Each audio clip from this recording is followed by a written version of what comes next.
Estaba a punto de sentarme a la mesa cuando mi madrastra empujó mi silla lejos de mí y dijo, delante de toda la familia, que una mujer del ejército no pertenecía a esa casa. Nadie se imaginó lo que pasaría 3 semanas después en la mesa de un notario. 3 días antes yo había estado parada en una base militar en Colorado, viendo cómo un avión de transporte se llevaba los últimos 11 meses de mi vida en una maleta. Era teniente coronel del ejército, y había pasado casi un año coordinando la logística de un batallón que nunca dejaba de moverse, que nunca dejaba de exigir, que nunca dejaba de probar de que estaba hecha. Había aprendido a dormir en tramos de 4 horas. Había aprendido a tomar decisiones que importaban en 60 segundos. Lo que no había aprendido, al parecer, era cómo entrar al comedor de mi padre y sentirme bienvenida. Mi padre me llamó la semana anterior. Su voz tenía esa calidez que solo usaba en ocasiones especiales, la misma que había usado en mi graduación y en mi ascenso. Vamos a hacer una cena familiar, Ximena, me dijo. Todos quieren verte. Debí haber notado esa palabra, todos. No éramos solo nosotros.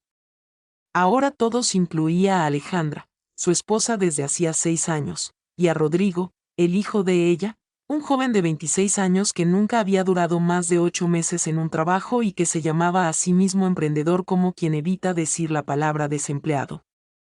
Llevé regalos de todos modos. Una cartera de piel para mi padre. Una botella buena para Rodrigo, porque todavía creía, ingenuamente, que la decencia se contagia con el ejemplo. Y para Alejandra, un rebozo fino, elegido con más cuidado del que ella probablemente imaginaba que yo era capaz de tener.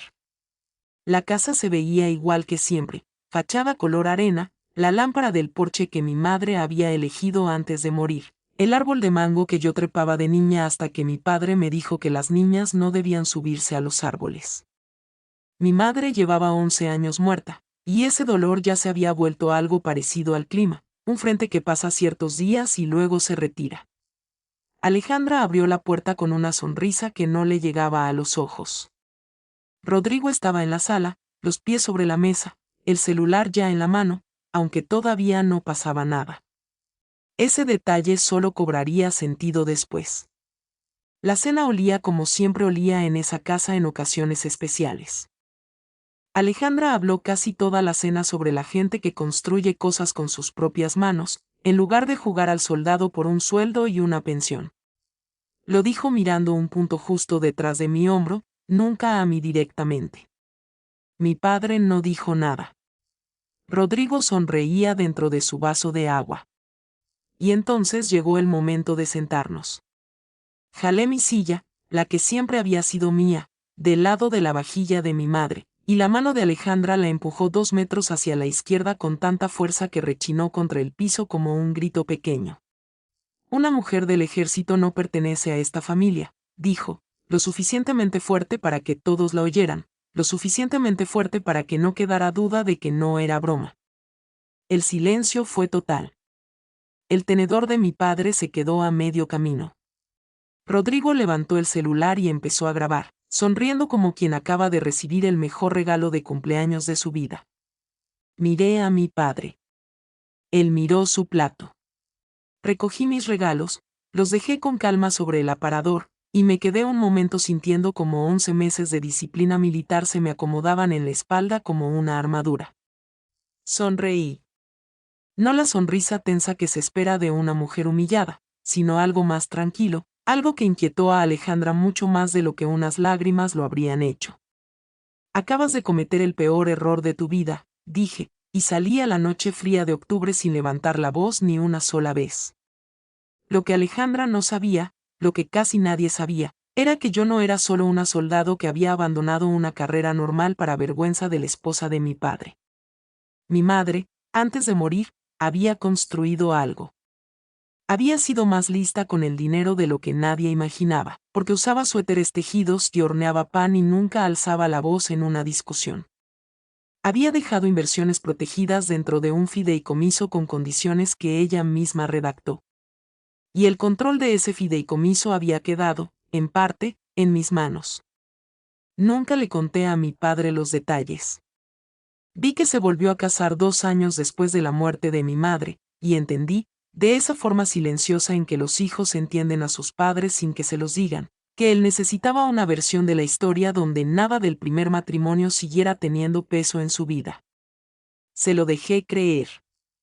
A la medianoche mi celular empezó a vibrar. Una amiga me mandó un enlace con 3 signos de exclamación. Rodrigo había subido el video. Lo tituló algo así como cuando tu hermana cree que el ejército la hace mejor que todos. No respondí nada. No lo compartí. Dejé el celular boca abajo en el buró y lo solté todo. No fue actuación. Fue estrategia, aunque en ese momento yo misma no entendía del todo mi propia estrategia. La llamada de mi abogado llegó a la mañana siguiente. Se llamaba el licenciado Alberto Reyes, un hombre callado y preciso que había manejado el patrimonio de mi madre desde antes de mi primer despliegue. En 6 años, jamás me había llamado sin avisar. Ximena, dijo, tenemos que hablar de la casa. Me explicó despacio, como se le explica algo pesado a alguien que está a punto de recibir un golpe.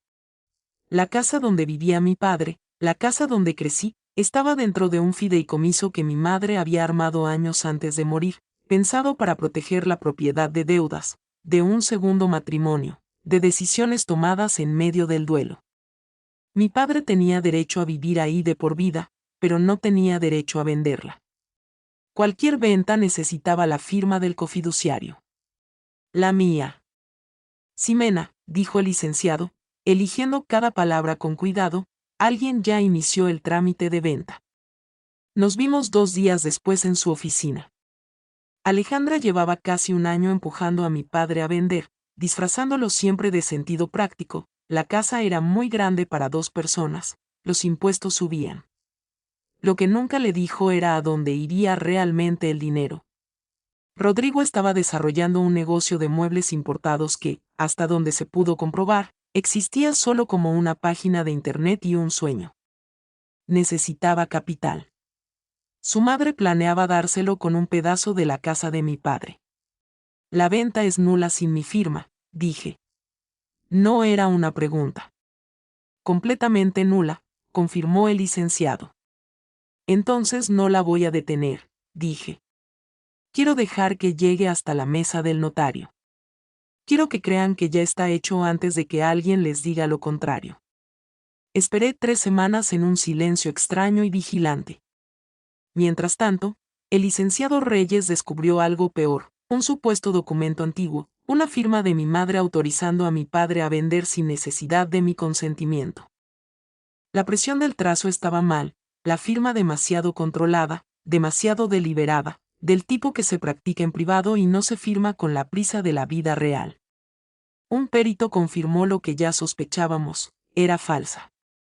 El día del cierre, en un despacho en el piso 14 de un edificio de cristal, esperé en una oficina contigua mientras Alejandra llegaba vestida como para una boda, con la barbilla en alto de quien cree que ya ganó.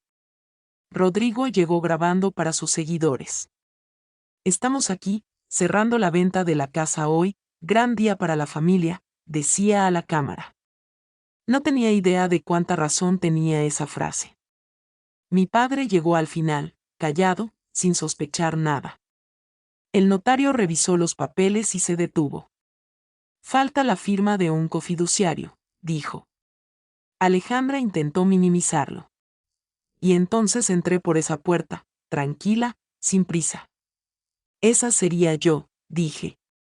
El silencio que siguió es algo que voy a recordar toda mi vida.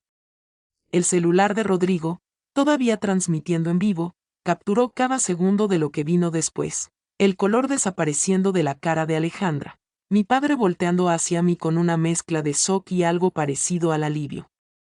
Puse sobre la mesa la carpeta con el fideicomiso original, la firma real de mi madre, la cláusula que me nombraba cofiduciaria. La venta, tal como estaba armada, no podía continuar. Y no fui yo quien terminó pagando el precio más alto por lo que vino después. Esa noche, en la cocina de la casa donde crecí, mi padre finalmente dijo en voz alta lo que llevaba años callando, que se había quedado viendo cómo empujaban mi silla y grababan mi humillación, y no había dicho una sola palabra. Que había elegido la comodidad de Alejandra por encima de mi dignidad, y que tardó 11 meses en encontrar la forma de decírmelo. Le dije la verdad, lo que más me había dolido no fue lo que dijo Alejandra. Fue su silencio. Tenía todo el derecho legal de sacarlo de esa casa. Pero en lugar de eso, le pedí al licenciado Reyes que redactara una cosa distinta. Mi padre conservaría su derecho a vivir ahí el resto de su vida.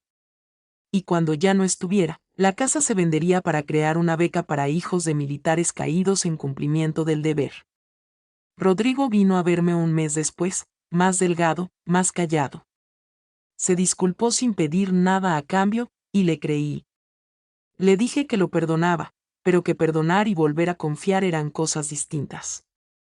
De Alejandra no volví a saber nada más, salvo que su matrimonio terminó, y que la venta que tanto planeó nunca llegó a nada. La mañana que regresé a mi unidad, mi padre me acompañó hasta el coche, como cuando me fui por primera vez al entrenamiento militar. Tu madre estaría orgullosa de ti, me dijo, con la voz firme por primera vez en meses. Volteé a ver la casa una última vez, la fachada color arena, la lámpara del porche, el árbol de mango sin hojas, esperando la primavera. Y sentí algo que no era del todo paz, ni del todo triunfo, pero que se sentía honesto, en algún punto entre las dos cosas. Perdí a una madrastra que nunca quise, y a un hermanastro en el que quizás nunca vuelva a confiar del todo. Pero recuperé algo que valía más que cualquier casa, un padre que por fin entendió lo que le había costado su silencio.